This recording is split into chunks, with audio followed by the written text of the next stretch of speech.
கொடைக்கானலில் பகல் வேளையிலேயே அடர்ந்த பனிமூட்டம் நிலவி வருவதால் வாகன ஓட்டிகள் கடும் அவதிக்கு ஆளாகி இருக்கிறார்கள். இது தொடர்பான கூடுதல் விவரங்களோடு இணைகிறார் செய்தியாளர் ஜாஃபர். விவரங்களை பதிவு செய்யலாம். நிச்சயமாக பலவேல். திண்டுக்கல் மாவட்டம் கொடைக்கானல் மலைப்பகுதியில் கடந்த சில தினங்களாக மழைப்பொழிவு இல்லாமல் காணப்பட்டதை தொடர்ந்து காலை மற்றும் மாலை வேளையில் கடும் குளிரும் நிலவி வருகின்றது. இந்த நிலையில் இன்று காலை வேளை முதல் மிதமான வெப்பம் நிலவிய நிலையில் பிற்பகல் வேளையில் அடர்ந்த பனிமூட்டம் தரையிறங்கியது. குறிப்பாக ஏரிச்சாலை, மூஞ்சிக்கல், அப்சர்வேட்டரி, உகாத்தே நகர், சீனிவாசபுரம் உள்ளிட்ட பல்வேறு பகுதிகளிலும் வத்தலகுண்டு, பழனி பிரதான மலைச்சாலைகளிலும் அடர்ந்த பனிமூட்டம் நிலவுகின்றது.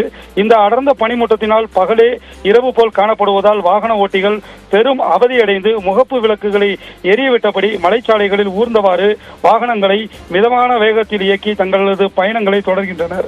மேலும் சில இடங்களில் எதிரே வருபவர்கள் கூட தெரியாத நிலையே காணப்படுவதுடன் அடர்ந்த பனிமூட்டத்தினால் மலைப்பகுதி முழுவதும் கடும் குளிரும் நிலவி வருவதும் குறிப்பிடத்தக்கது. பாலவேல். நன்றி ஜாஃபர், விரிவான விவரங்களை பதிவு செய்தமைக்கு.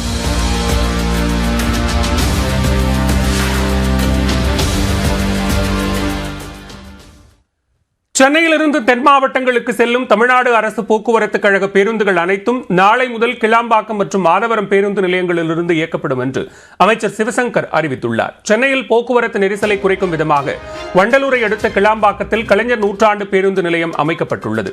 முதற்கட்டமாக தென் மாவட்டங்களுக்கு செல்லும் அரசு விரைவு பேருந்துகள் இந்த பேருந்து நிலையத்திலிருந்து